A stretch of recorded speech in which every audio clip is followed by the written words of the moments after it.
Bienvenue à Planète Terre. À l'émission cette semaine, nous allons parler du conflit en cours entre les syndicats de la fonction publique et les États, les gouverneurs républicains de certains États, en particulier celui du Wisconsin. Deux invités, Pierre Martin, spécialiste des États-Unis, et Claude Rioux, spécialiste des questions syndicales. Ensuite, nous allons parler des chercheurs. Chaque semaine, ici, on vous parle de ce qu'ils cherchent et ce qu'ils trouvent, mais cette fois-ci, on va vous parler de la manière dont ils font leurs recherches avec André Lajoie, qui a écrit un livre, Vive la recherche libre, va vous expliquer comment, au cours des années, les gouvernements ont contraint de plus en plus les chercheurs à canaliser leurs recherches dans certains secteurs et à réduire la marge de manœuvre des chercheurs. Vous allez voir, c'est assez intéressant. Mais d'abord, affrontement syndical aux États-Unis.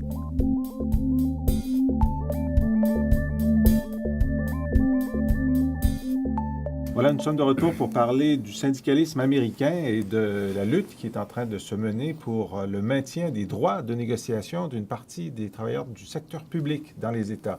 Pour en parler, deux invités. D'abord, Pierre Martin. Pierre, merci d'être avec nous. Bonjour. Pierre, vous êtes le directeur de la chaire d'études politiques et économiques américaines. Vous êtes professeur en sciences politiques à l'Université de Montréal et vous avez publié, entre autres, Le système politique américain, que vous avez co-dirigé avec Michel Fortman. C'est aux presses de l'Université de Montréal. Notre autre invité est Claude Rioux. Merci d'être avec nous. Bonjour. Claude Rioux, vous êtes chercheur associé au CRIMT. C'est le centre de recherche interuniversitaire sur la mondialisation et le travail, qui est ici à l'Université de Montréal, avec l'Université Laval, HEC, un bon nombre d'associés internationaux également. Et vous avez précédemment été impliqué dans le syndicalisme. Vous avez travaillé aussi pour le BIT, le Bureau international du travail. Vous avez publié récemment une étude sur les relations professionnelles au Maroc avec votre collègue de l'Université de Rabat, Rachid Filali Meknassi. Alors d'abord, Pierre, vous allez nous expliquer pourquoi est-ce que l'épicentre du débat sur les droits des travailleurs pas à se syndiquer, mais à négocier, s'est déplacé dans un endroit qui était pourtant un des endroits les plus à gauche des États-Unis, c'est-à-dire le Wisconsin. Qu'est-ce qui s'est passé? D'ailleurs, il faut comprendre que le Wisconsin est un endroit dont le cœur balance entre les républicains et les démocrates. C'est un des fameux des États swing states, des États qui sont partagés entre les deux. Les zones urbaines sont très démocrates, les zones rurales sont plutôt républicaines, mais penchent parfois du côté démocrate lorsque la situation se prête. Alors, comme beaucoup d'autres endroits aux États-Unis, en novembre dernier, le Wisconsin a basculé vers le Parti républicain. Un nouveau gouverneur, Scott Walker, a été élu. Il avait un programme de virage à droite, mais son programme n'avait pas été explicitement détaillé. Et début février, il a présenté un projet de loi de rééquilibrage budgétaire. Donc, dites-nous un peu là, le problème budgétaire, d'abord, qui s'abat sur beaucoup d'États américains en ce moment. Tous les États américains sont très, très éprouvés par la grande crise. En fait, à un tel point que étant donné qu'ils ont énormément de limites dans leur capacité d'augmenter les impôts, ils ont beaucoup d'obstacles constitutionnels, d'obstacles politiques à l'augmentation des impôts, et qu'ils ont très peu de possibilités de s'engager dans des déficits.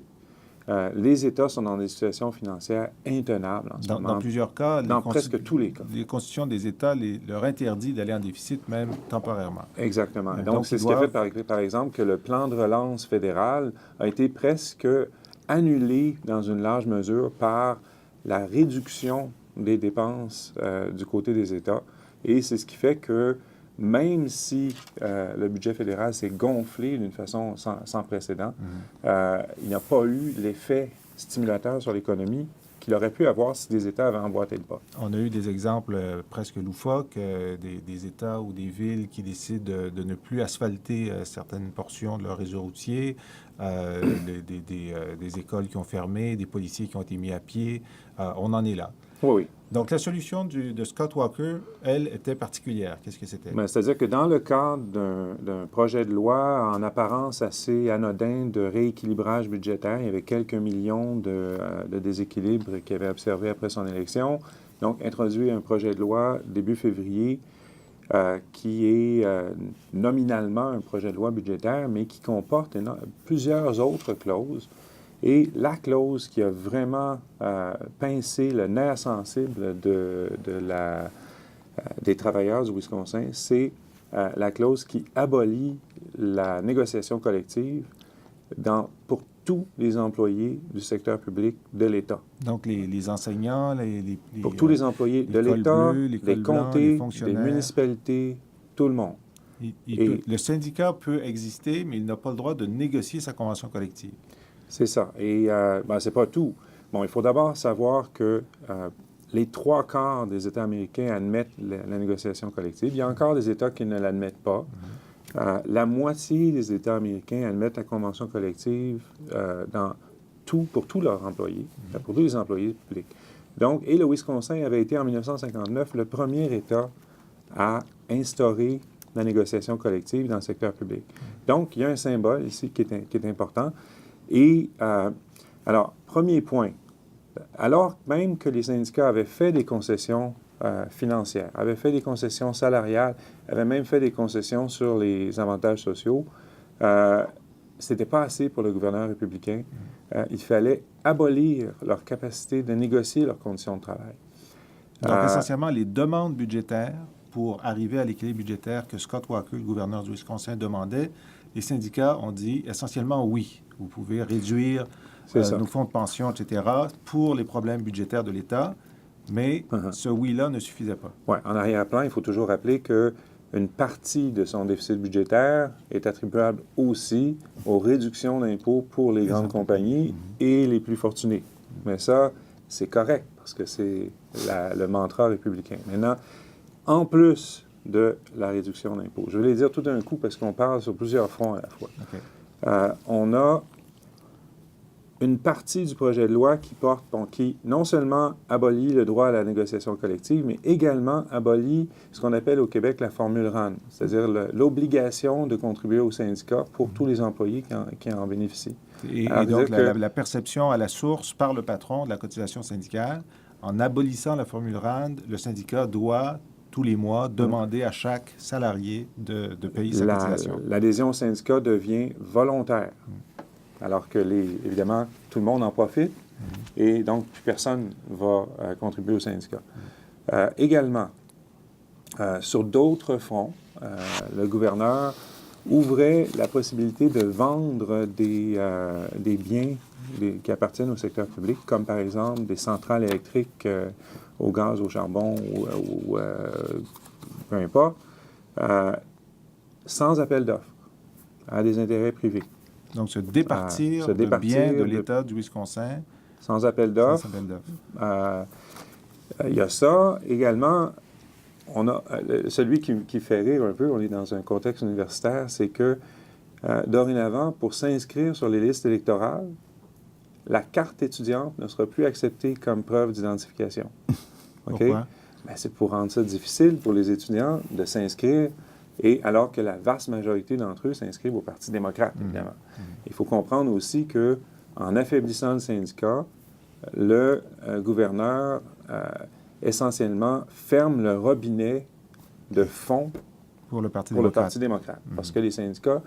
Et il y a là quand même une situation politiquement problématique, puisque les syndicats noyautent le Parti démocrate en contribuant à ces campagnes électorales. Et ensuite, lorsque les démocrates sont au pouvoir, en reçoivent les fruits. Et c'est ce que les républicains disent sans cesse. Ils ont dit sans arrêt mais alors que, bon...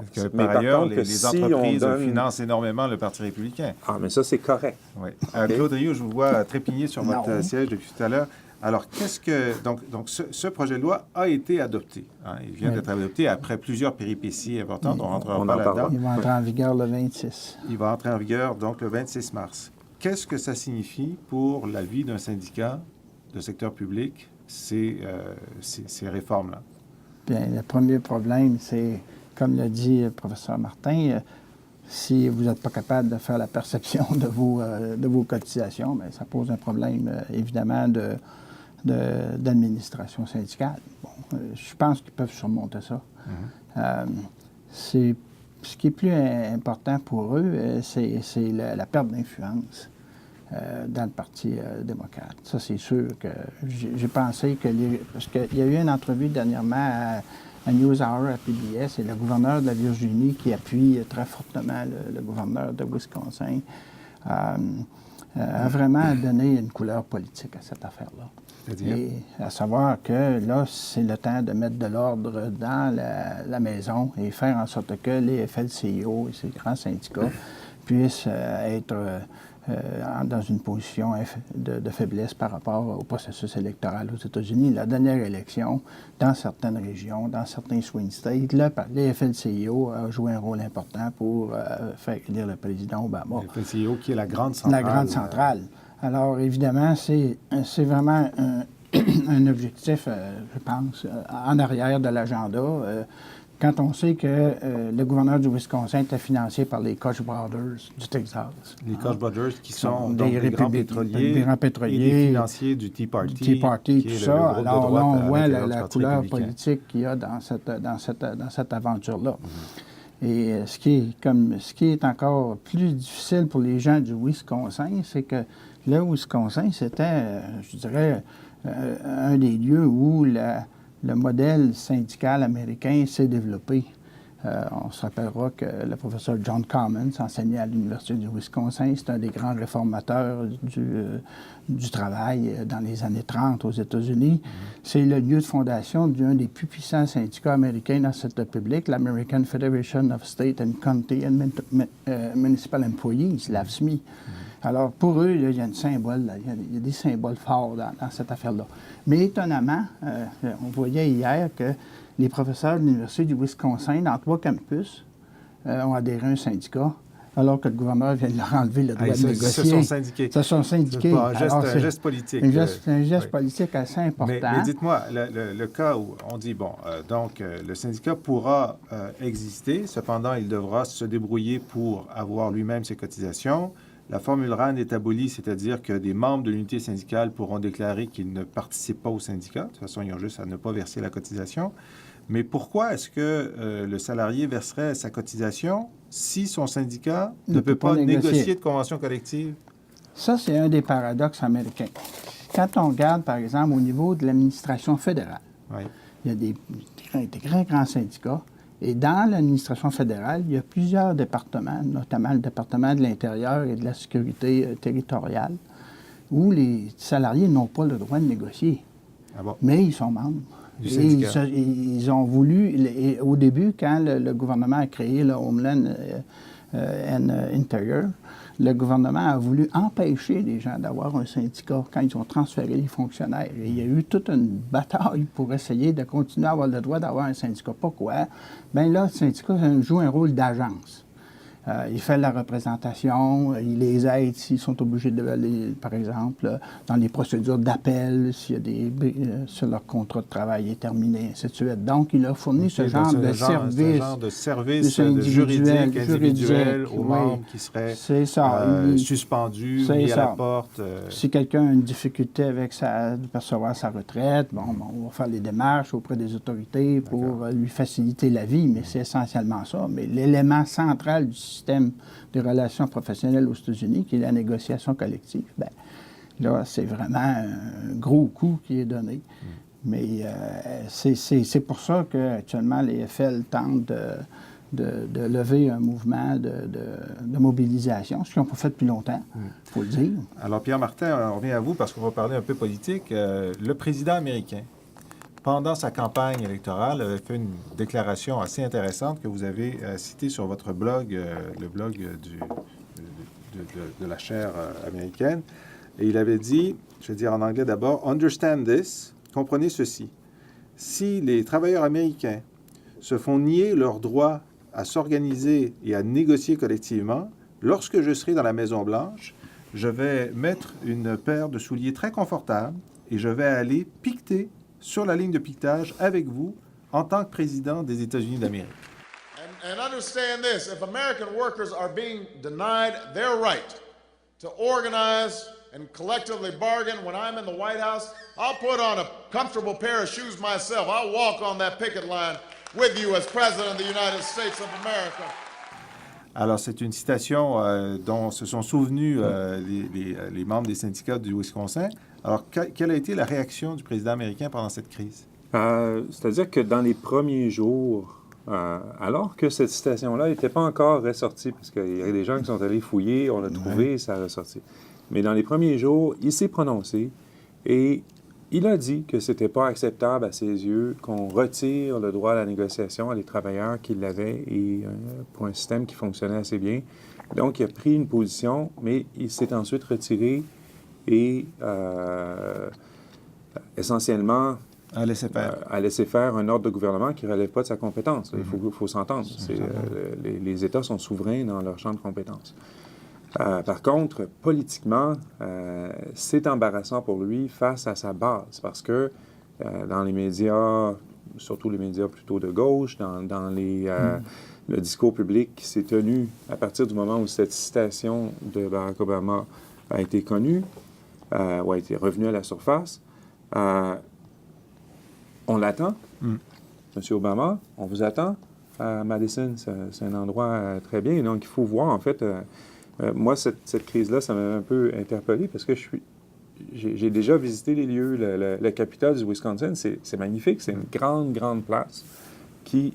C'est écrit dans la Constitution que cet édifice doit toujours être ouvert, jamais fermé au public, ce que le gouverneur a essayé de faire. Et il y a une grande place autour. Et il faut comprendre aussi que Madison, c'est une petite ville. C'est plus petit que Québec. Oui. Une ville assez tranquille, charmante, avec 2 lacs qui forment une espèce de péninsule au centre où se trouve le Capitole. Et le Capitole, donc, qui a été occupé par les salariés pendant quelques semaines. Il a été construit 1 pied plus petit que celui de Washington. D'accord. Okay? Donc, c'est grand. C'est très grand. C'est une grande place.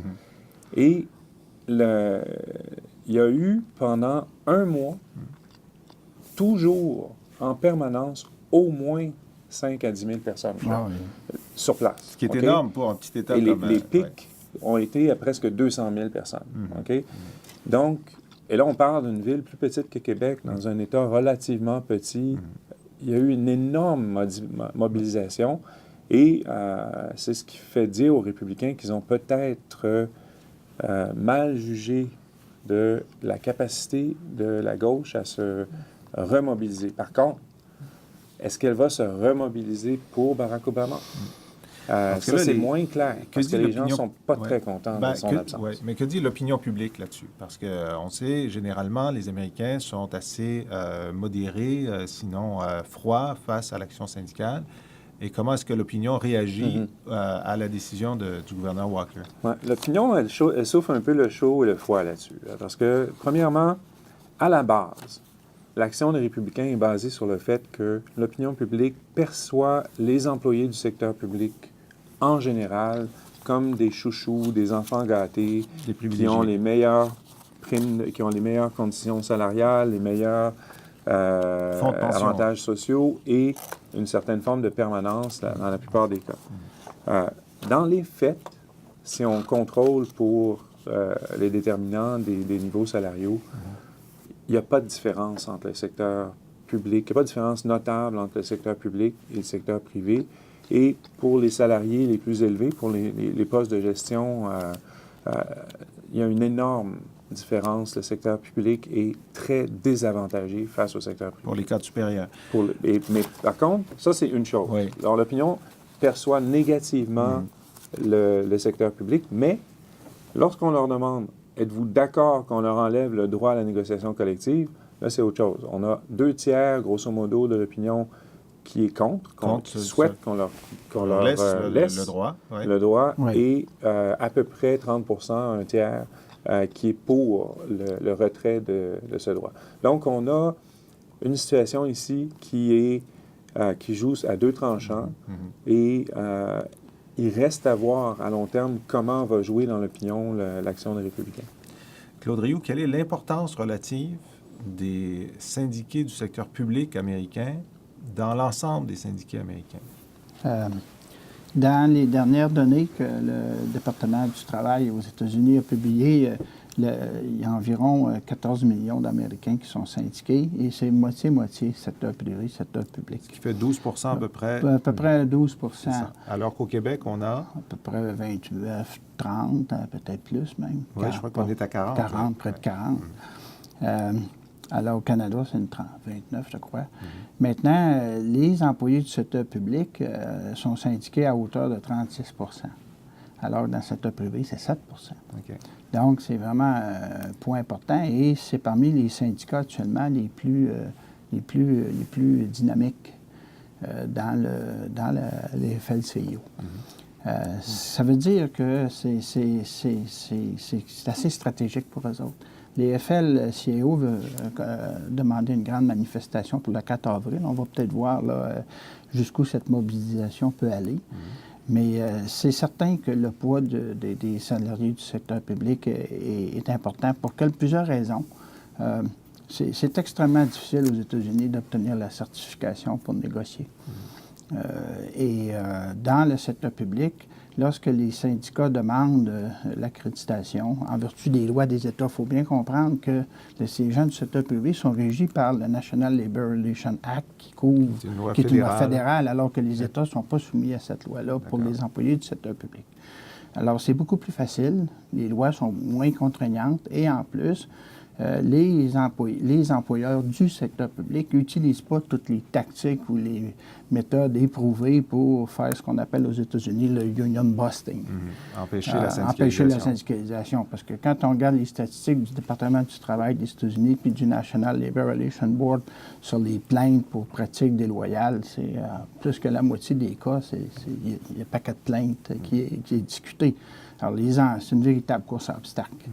Et on a vu donc cette tendance à la désyndicalisation ou à l'union busting dans le secteur privé américain depuis Ronald Reagan jusqu'à maintenant, donc une chute assez importante. Et sous Obama, lorsqu'il est arrivé, il avait une proposition, le Fair Work Act, qui aurait rétabli un certain équilibre entre les syndiqués et le patronat. Et ce projet de loi qui, à certains égards, s'inspirait du Code du travail du Québec. Oui. Qu'est-ce qui s'est passé? Bien, d'abord, il faut savoir que la proposition du Fair Work avait deux éléments très importants. Le premier, c'était que la reconnaissance syndicale se ferait selon une formule d'autorisation, c'est-à-dire qu'à partir du moment où le syndicat démontrerait que la majorité des gens ont signé une adhésion, bien, signature de carte. La carte, bien, il serait accrédité. Alors qu'actuellement, le système américain, que vous ayez 100 des cartes ou 30 des cartes, vous allez avoir ce qu'on appelle une élection. Hein? Alors, il mettait fin à ce système-là. Le deuxième point, c'est qu'il permettait l'arbitrage de première convention.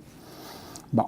Parce qu'on a énormément de cas. Alors, on va revenir là-dessus. Donc, en ce moment, il y a un vote qui doit se tenir pour l'accréditation. Obligatoire.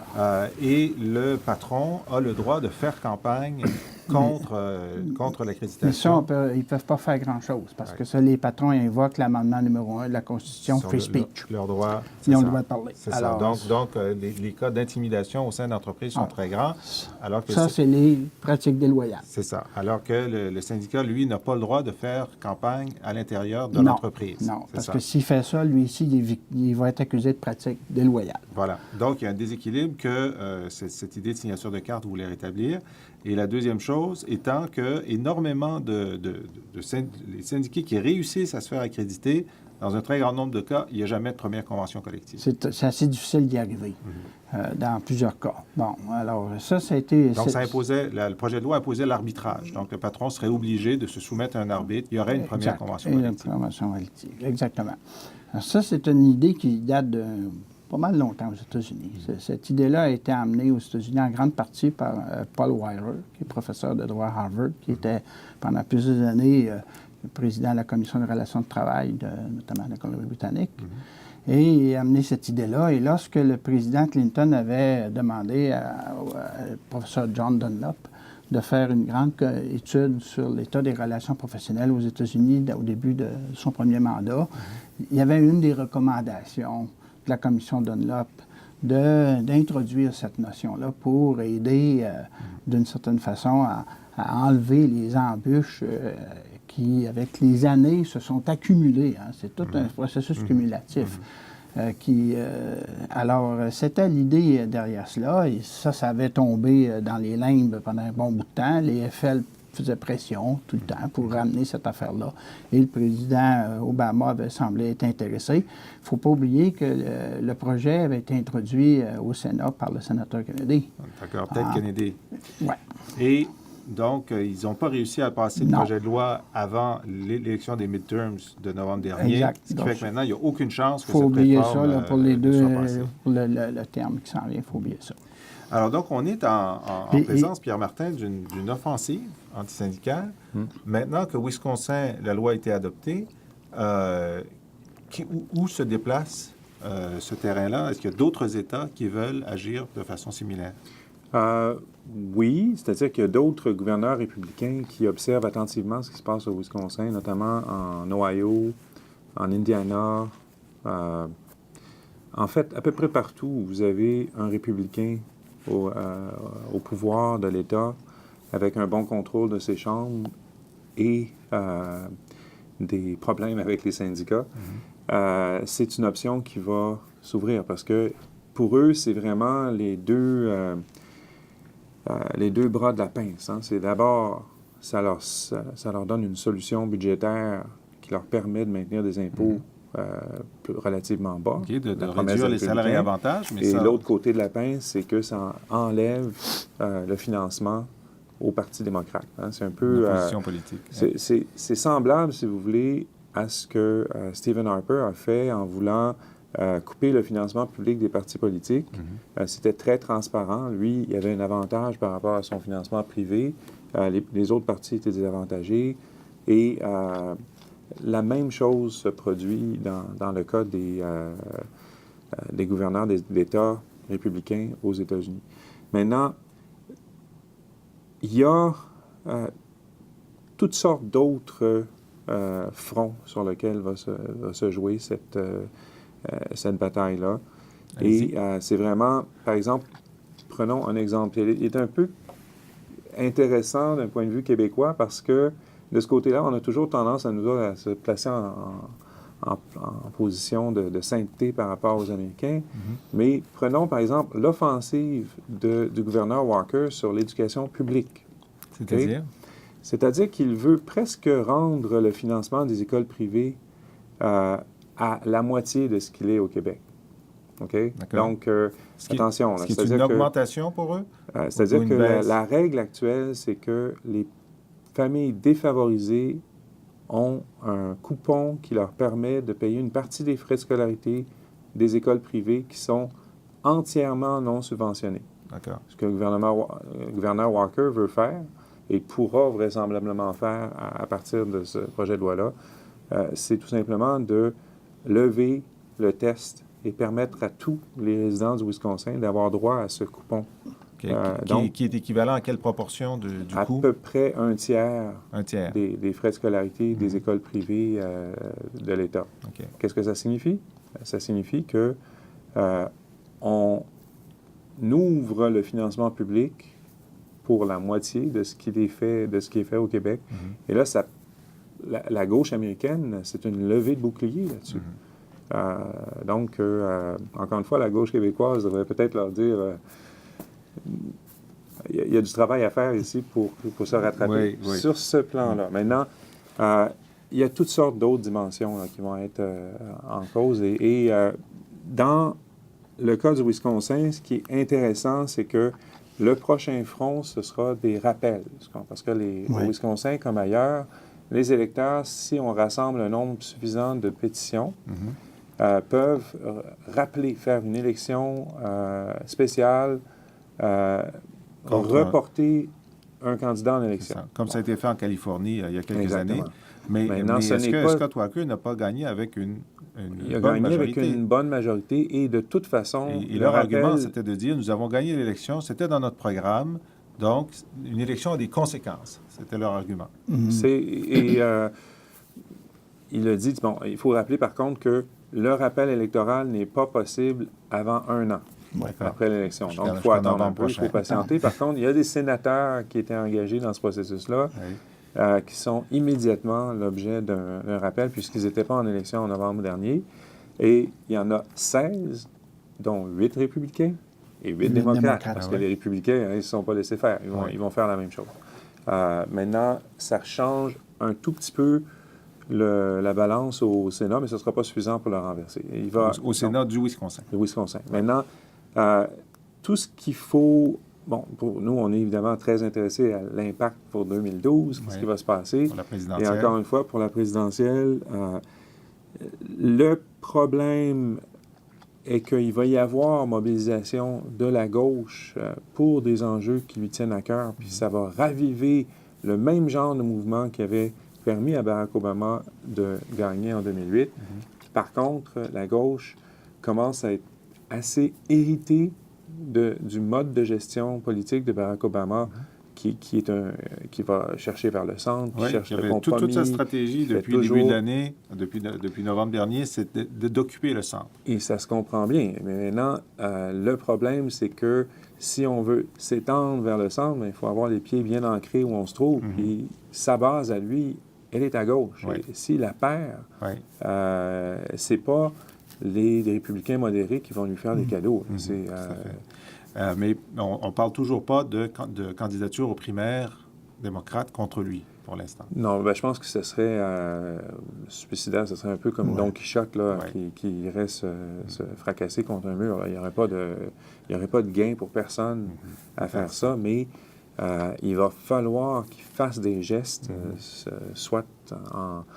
Il y a beaucoup de gens qui lui ont envoyé des chaussures confortables pour pouvoir aller rejoindre les gens du Wisconsin. Il va falloir qu'il fasse un geste concret s'il veut se rallier sa base. Claude Rioux, lorsque le gouvernement québécois adopte des lois spéciales ou, par exemple, il y a eu des lois pour interdire à certaines gardiennes d'enfants de se syndiquer, les syndicats québécois sont allés à l'Organisation internationale du travail pour protester et souvent, des décisions ont été prises en disant que la loi québécoise avait été en contravention des traités internationaux. Est-ce que ça pourrait se faire de la même façon pour ce qui vient d'être voté au Wisconsin? Bien, oui. Les syndicats américains ont le même privilège de pouvoir déposer une plainte au Comité de la liberté syndicale. Parce que les Américains, tout d'abord, sont membres de l'organisation, même s'ils n'ont pas ratifié les conventions 87-98 qui concernent spécifiquement le droit d'association et la négociation, ils sont quand même liés. Il faut qu'ils répondent de leurs gestes. Il faut qu'ils répondent, mais comme ils n'ont pas signé ces conventions-là, elles ne sont pas applicables. Elles ne sont pas applicables, mais par contre, le BIT peut porter un jugement, peut demander, peut proposer quelque chose, peut faire une suggestion. Ça a une valeur de persuasion morale. Maintenant, il faut dire aussi que les Américains avaient adopté, étaient d'accord avec la Charte de 1998 des droits fondamentaux du travail de l'OIT. Ils étaient parmi les grands, ceux qui ont appuyé fortement la Charte et la Déclaration fondamentale.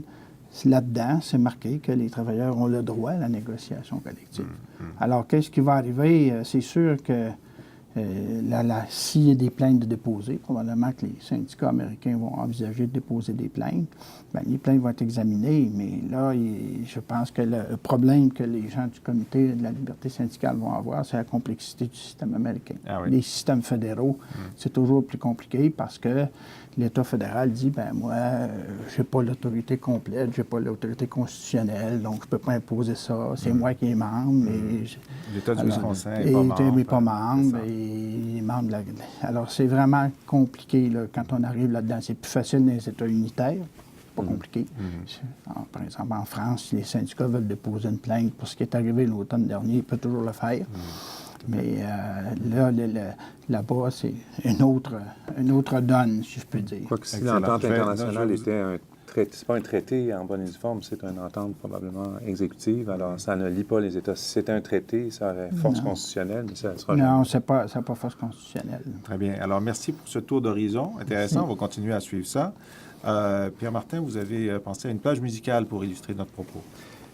Oui, alors je me suis un peu gratté la tête, mais finalement, le seul titre qui me venait en tête, c'était un petit clin d'œil à cette perception que les républicains ont du secteur public aux États-Unis.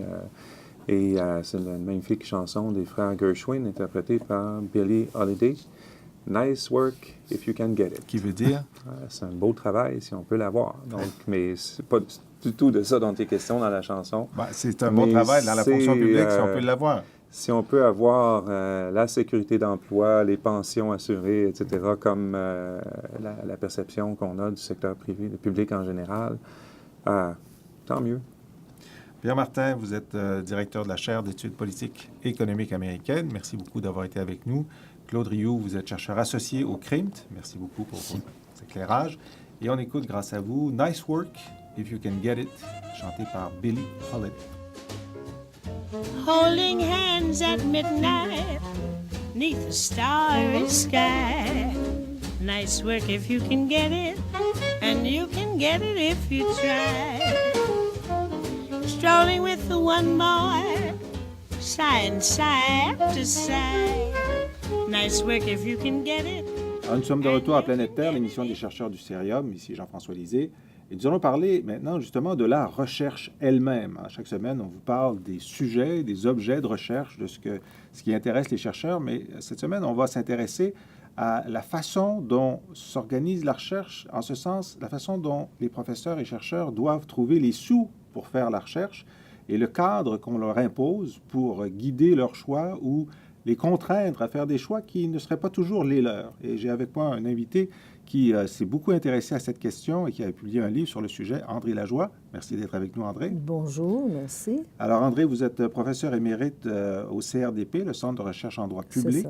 Vous avez été chercheur pendant un certain nombre d'années. Vous avez publié beaucoup sur plusieurs sujets de politique publique. Et un de vos livres récents s'appelle « Vive la recherche libre », c'est chez Libert. Et c'est à la fois une enquête chez les chercheurs et une réflexion sur l'évolution du cadre qu'on impose aux chercheurs pour qu'ils puissent travailler. Mais avant de nous donner les conclusions de votre enquête, éclairez les auditeurs sur la façon dont ça se passe. Un professeur est embauché à l'université pour enseigner et faire de la recherche, mais pour faire sa recherche, que doit-il faire? Bien, pour faire sa recherche, pas toujours, parce qu'on peut faire de la recherche autrement, même si ni l'université ni beaucoup de gens veulent le croire, mais on peut faire de la recherche sans argent, dans certains domaines, en tout cas, dans certaines disciplines.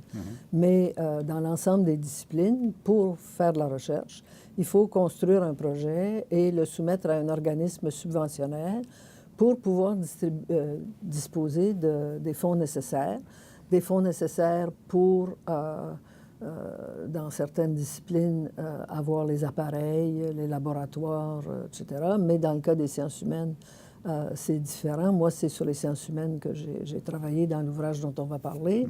Ben là, les fonds de recherche servent à pouvoir engager des assistants qui font la recherche documentaire, qui font parfois les entrevues, dépendant des cas, etc., et à financer des déplacements nécessités justement par des enquêtes ou, différents frais afférents qui ne sont pas couverts par les universités qui pourtant imposent, et le mot n'est pas exagéré, une fonction recherche aux professeurs qu'ils engagent. C'est ça, parce que lorsque le professeur est embauché, il est embauché sur la foi de la recherche qu'il a déjà faite et de sa capacité d'enseigner. Et on lui dit, si vous voulez devenir permanent, on dit agrégé, si vous voulez devenir permanent, il faut que vous publiez un certain nombre de travaux.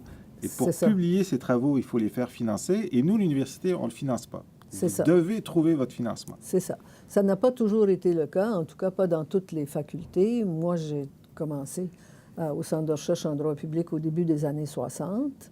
À cette époque-là, la faculté de droit, je ne pense pas insulter personne en disant que c'était une école professionnelle. Et, sauf au Centre de recherche en droit public, il ne se faisait pas de recherche fondamentale ou de recherche subventionnée. Et vous racontez cette anecdote dans votre livre. Un ami commun, vous avez présenté une personne qui s'appelle André Saunier et qui dit, bon, je suis directeur scientifique au Conseil canadien de recherche urbaine et régionale. Voulez-vous une subvention pour poursuivre vos travaux? Et vous avez répondu? Qu'est-ce que c'est ça? Qu'est-ce que c'est une subvention? Qu'est-ce que c'est une subvention? Parce qu'effectivement, j'en savais rien. À cette époque-là, on est en 62 au Centre de recherche en droit public. qui a été créé par la volonté de Paul Gérin-Lajoie quand il a été nommé ministre de la Jeunesse et pas de l'Éducation. Et c'était pour faire de la recherche fondamentale. Et donc, à ce moment-là, moi, je travaillais sur les structures administratives régionales. Et puis, Alain Nantel, qui était un collègue d'un an ou deux en avant de moi, avait entendu parler de ça. Il étudiait en urbanisme. Il avait été intéressé. Il avait parlé de ça à Saumier, qui, à l'époque, était effectivement au Sécrur et qui est venu me trouver dans mon bureau puis qui m'a dit ça. Mais je ne savais pas ce que c'était. Et donc, depuis ce temps-là, vous avez beaucoup appris. Oui, oui. Et maintenant, on peut dire que c'est une des fonctions du professeur. Il doit constamment faire des demandes de subventions. C'est ça. Et maintenant, c'est le cas, non seulement pour les gens qui sont dans des centres de recherche, mais pour tous les professeurs qui veulent passer de professeur assistant à professeur agrégé, parce que les comités de promotion jugent sur le dossier de publication. Alors, au début, donc, des années 60, lorsque les fonds subventionnaires, il y en a au Canada, il y en a un au Québec, en particulier, il y en a deux principaux, commencent à offrir des subventions, on subventionne la recherche que le chercheur est en train d'élaborer. Le chercheur dit, mais moi, voici ce qui m'intéresse, donnez-moi une subvention. Et c'est ce que vous appelez la recherche libre. Voilà. Alors, au début des années 50, quand le Conseil des arts avait été créé, je ne parle toujours que des sciences humaines et sociales. Hein? Bon. Ouais. C'est possible que le trajet soit le même pour les autres disciplines, mais je n'ai pas fait la recherche pour pouvoir l'affirmer.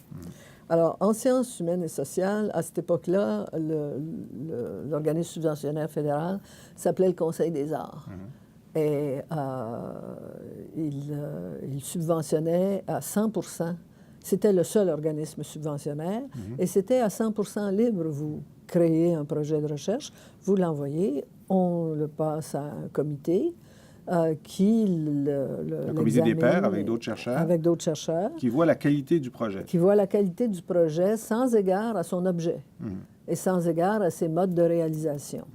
Alors, ça peut être la condition des femmes travailleuses, ça peut être le vieillissement, ça peut être les Autochtones, ça peut être le sujet qui intéresse le chercheur. Absolument. Et au bout de tout ça, le chercheur reçoit une subvention et il produit sa recherche et il publie et voilà.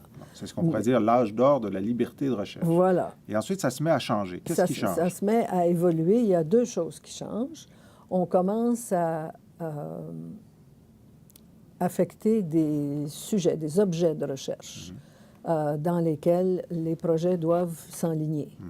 Et puis d'autre part, on impose aussi des modes de recherche en équipe, en réseau, avec des partenaires, avec une subvention complémentaire d'un autre organisme, etc. Et ça progresse. Je dirais que quand on commence en 50, il n'y a pas d'organisme de subvention au Québec. Je ne pourrais pas vous dire exactement, c'est dans le livre, mais je n'ai pas la mémoire de la date où ça a commencé, le premier organisme subventionnaire à Québec. Mais dès le départ, on a commencé à imposer des sujets et surtout, avant les sujets, des modes de production en équipe. Québec voulait que les chercheurs travaillent en équipe. Que les chercheurs travaillent en équipe, quel que soit le sujet sur lequel ils travaillaient et quelle que soit la discipline dans laquelle ils étaient, et peu importe s'ils étaient eux-mêmes déjà multidisciplinaires, bon, etc. Et ces modes-là de subvention ont inspiré le fédéral qui a copié le Québec. Et donc, petit à petit, la proportion, donc, qui était 100 % au départ de recherche libre, est devenue seulement 30 %. 30 %. Ça, c'est au moment où j'ai écrit le livre, il y a maintenant 1 an et demi, là. C'est devenu, ça a passé de 100 à 30 %. Alors, les sommes ont augmenté, donc la somme totale de subventions disponible, Absolument. mais à l'intérieur de ces sommes-là, maintenant, pour avoir sa subvention, il faut passer un certain nombre de conditions. Alors, c'est ça. Et là, c'est intéressant parce que dans le livre, là, je suis en train de chercher la feuille, vous donnez comment les sujets changent d'un moment à l'autre. qui apparaissent et disparaissent. Par exemple, le vieillissement de la population, c'est un sujet qui aura plus de subventions, de 79 à 92. Mais le chercheur qui s'y intéressait en 76 ou qui s'y intéresse en 96, Out. tant pis pour lui, Oui, oui. ce n'est pas un des sujets choisis. Voilà. Mais pourtant, le sujet du vieillissement de la population est un sujet permanent. Oui, hein. oui, Bon. oui. Les femmes et le travail, de 83 à 96, c'est oui. Avant et après, c'est non. C'est ça. C'est comment est-ce qu'on choisit ces sujets? Bon, écoutez, c'est un secret, personne ne veut nous le dire. Ça se fait à l'intérieur des organismes subventionnaires, mais il est certain que le volet politique a une importance très grande dans la désignation de ces sujets-là.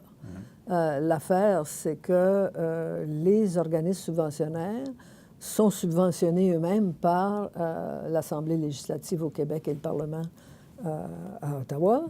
Et dans les deux cas, les politiciens ne veulent pas se faire dire mais qu'est-ce que c'est que cette recherche-là? Vous comptez des pattes de mouche, il n'y a pas lieu de dépenser des fonds pour ça quand on en a besoin pour d'autres raisons. Alors, vous avez une citation ici de Régis Labaume, extraordinaire, qui dit ça cherche, ça trouve, ça fait des conférences, ça cherche, ça fait des conférences, mais on ne fait pas une scène avec ça. On fait juste dépenser de l'argent. À un moment donné, y a-t-il un moyen d'aligner, j'essaie de faire Régis Labaume, mais je n'y arrive pas complètement, y a-t-il moyen d'aligner les chercheurs pour créer des produits commercialisables qui rapportent des chèques? Voilà. Alors Écoutez, ça, j'ai lu ça dans Le Devoir pendant que j'étais en train de faire mon livre. Vous comprenez que j'étais bien contente. C'est le réflexe du politique face à la recherche. Et une autre preuve de la même chose que je donne aussi dans le livre, c'est que Marc Renault a été président du CRSH après avoir été... CRSH, qui est l'organisme subventionnaire fédéral qui a suivi le Conseil des arts. Mais il avait été dans un des organismes subventionnaires québécois avant, là, je ne me souviens plus lequel. Et alors, il me dit des perles du même genre. Et on avait dit que c'était le premier ministre, je ne me souviens plus lequel, qui l'avait influencé. Mais il dit, voyons donc, il était bien trop intelligent pour ça. Trop intelligent, pourquoi? Pour essayer de m'influencer directement. Il me faisait dire par des fonctionnaires, Marc, tu devrais te débarrasser des sciences humaines. Ça ne sert à rien, ça ne donne rien, ça ne va pas nulle part. Alors, quand on regarde le directorat de la présidence de Marc à Ottawa, les subventions ont augmenté de façon importante pendant qu'il était là, mais au prix d'assignation de sujets. Donc, on est dans un mécanisme d'influence politique où le responsable de l'organisme subventionnaire, pour protéger et même augmenter les subventions aux sciences humaines, doit accepter le ciblage. C'est ça. Et je vais vous démontrer que ça va servir à quelque chose. Voilà. Et non seulement le ciblage, mais il y a aussi la question du mode de oui, on va y revenir dans un instant, André. Alors, sur le ciblage, alors la question, c'est pourquoi ce n'est pas une bonne idée? Pourquoi est-ce qu'effectivement, de dire aux chercheurs, occupez-vous du vieillissement de la population, occupez-vous pour 60 de l'argent qu'on vous donne, travailler sur des sujets qui préoccupent l'élaboration de politiques publiques? Bon. D'abord parce que, d'une part, il y a une grande partie des chercheurs qui vont s'intéresser à ces sujets-là de toute façon. Mais il y a d'autres sujets qui se trouvent écartés de la palette du possible, des sujets qui ne frappent pas encore les politiciens, ni peut-être même les fonctionnaires, et que les chercheurs qui sont à la pointe de leur domaine connaissent comme porteurs de quelque chose d'important pour l'avenir. Ils voient des tendances que les hommes politiques, les femmes politiques n'ont pas encore perçues comme urgentes. Même pas des tendances, ils voient simplement une question intéressante, puis tout à coup, par la suite, la question intéressante s'amène. Mais si on a attendu à ce moment-là pour financer des recherches, bien, on n'a pas le temps dans l'espace d'un mandat de député. On n'a pas le temps, dans 3 ou 4 ans, de faire la recherche de fonds qui touche à ça. J'ai donné un exemple, je peux vous le redonner. Mon premier ouvrage portait sur les structures administratives régionales, décentralisation et déconcentration au Québec. C'est un sujet qui m'avait intéressé quand j'étudiais en sciences politiques à Oxford. Et j'avais fait une comparaison entre le continent européen et les structures britanniques. Et puis, bon, je voulais voir qu'est-ce qu'il y en était au Québec et j'avais fait ça. Et ça, c'était votre intérêt de recherche personnelle. Personne ne vous avait dit, c'est dans une case, c'est dans une subvention. C'est ça, absolument pas. C'était la question que vous vous posiez comme chercheur. Tout à fait, tout à fait. Et, je l'ai fini, puis j'ai fait autre chose après. Quelques années plus tard, quand la première commission Castonguay a été créée, on m'a demandé, je pense que c'était René Dussault qui était directeur de la recherche et qui connaissait mes travaux, on m'a demandé d'aller à la commission pour préparer des structures administratives régionales pour le domaine de la santé au Québec. Et c'est comme ça que j'ai fait les CLSC, les CR3S, etc., qui sont évidemment maintenant complètement disparus.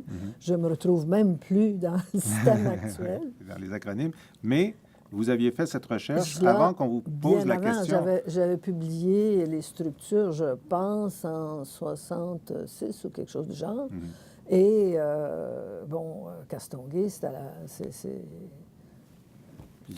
Donc, si on vous avait demandé de partir de zéro au moment où le besoin j'aurais s'est certainement exprimé, pas eu le temps de faire ça. Écoutez, on a fait des enquêtes dans toutes les municipalités pour savoir dans quelle mesure elles utilisaient les pouvoirs qu'elles avaient. Imaginez.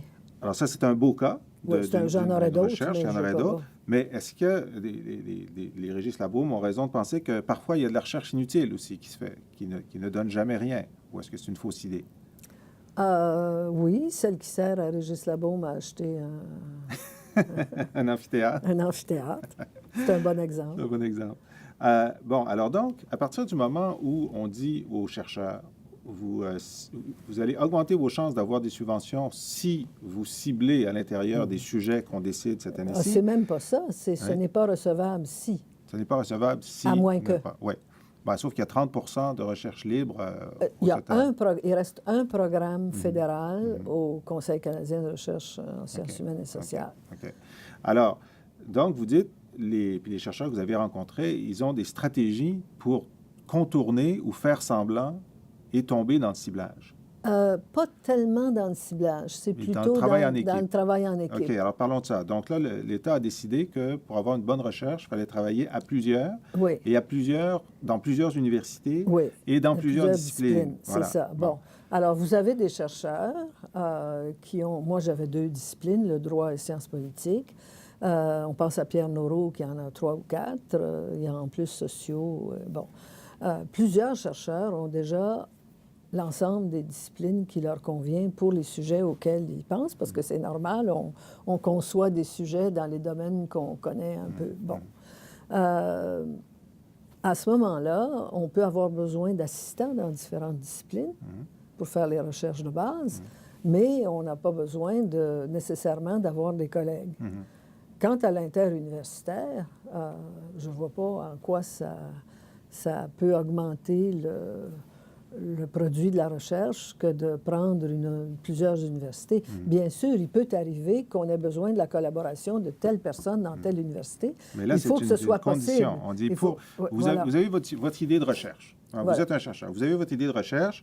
Vous pourriez la faire tout seul ou avec un collègue avec lequel vous travaillez Et bien. une équipe d'assistants. C'est ça. Mais on vous dit, non. Pour avoir le 500 000 Voilà. dont vous avez besoin, il faut que vous trouviez 3 autres collègues Voilà. dans 2 universités Voilà, dont vous n'aviez pas besoin. exactement. Mais alors, qu'est-ce que vous faites? Bien, les gens le font et ils prennent un sujet large dans lequel peuvent s'inscrire leurs préoccupations À eux? à eux. Bon, et puis ils travaillent chacun sur leur projet et ils se réunissent de temps en temps, ce qui ne fait pas de tort, ils en discutent, et puis voilà. Et je savais que ça existait, mais je ne savais pas à quel point. J'ai été très étonnée dans les entrevues que j'ai faites de voir combien m'ont parlé de, guillemets, fausses équipes. Des fausses équipes. C'est-à-dire des équipes sur papier, qu'on organise sur papier, mais qui, dans les C'est ça. faits... Dans les faits, chacun fait son projet dans son coin. Puis, bon, il y a des juxtapositions, là, il y a des liens. Puis, Alors, vous dites, dans votre conclusion, que cette pression sur les chercheurs est, d'une part, pas très utile, mais peut-être même nuisible. En quoi est-ce que ça peut être nuisible? bien, ça peut être nuisible dans le sens où ça prend de l'argent qui pourraient être attribués à d'autres projets de recherche et ça l'attribue à des voyages. Quand vous êtes des voyages pour les réunions, comprenez-vous, les réunions, ce n'est pas des voyages pour aller chercher des données. Bon, si vous avez une équipe pan-canadienne, ou maintenant c'est rendu international, bon, imaginez les coûts que ça représente et la recherche qu'on pourrait faire autrement. Très bien. André Lajoie, merci beaucoup. C'est très intéressant. Et pour illustrer cette pression, je vous suggère une chanson de Billy Joel qui s'appelle Pressure, Pression.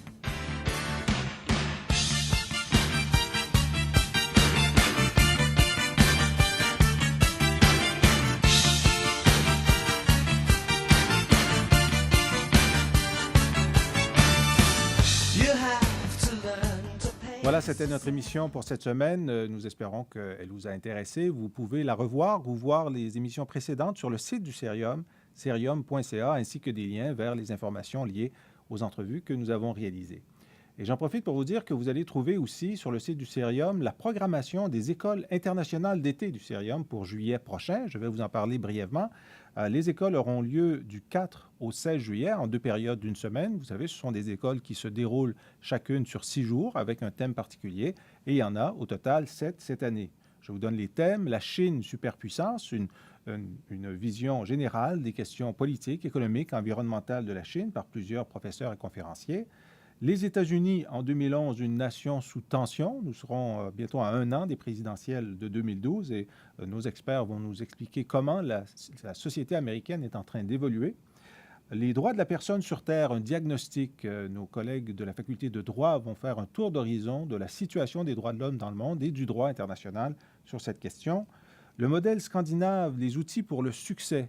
Nous allons tenter d'expliquer en quoi les Scandinaves réussissent toujours à être au sommet des palmarès, que ce soit sur la croissance économique, la longévité ou la lutte contre la pauvreté, entre autres. Dans la deuxième semaine, nous avons un cours sur la diversité biologique avec nos collègues de géographie, de biologie et de droit sur l'état de la situation, les enjeux et les approches de gestion sur toutes ces questions d'air protégé, les valeurs de la biodiversité, les biens et services écologiques. Nous revenons avec l'école Gérer une crise internationale où les étudiants et les participants de la société civile, comme vous, est invités à gérer une crise internationale avec les outils pour vous permettre de le faire. Et finalement, j'ai gardé en dernier cette nouvelle école, le Printemps arabe, où des experts vont nous expliquer pourquoi la situation a été aussi intéressante et continue de l'être dans le monde arabe. Qu'est-ce qui explique les révolutions en cours? De quelle nature sont-elles? Et à quoi est-ce qu'on peut s'attendre pour les mois et les années qui viennent? C'est l'école, le Printemps arabe. Toutes les informations sont sur le site du Cerium, cerium.ca. Les inscriptions sont ouvertes. Nous espérons vous y voir. En terminant, je remercie l'équipe technique de l'émission, Luc Laflamme, Jocelyn Forget, Félix Lajeunesse, et je vous donne rendez-vous à la semaine prochaine.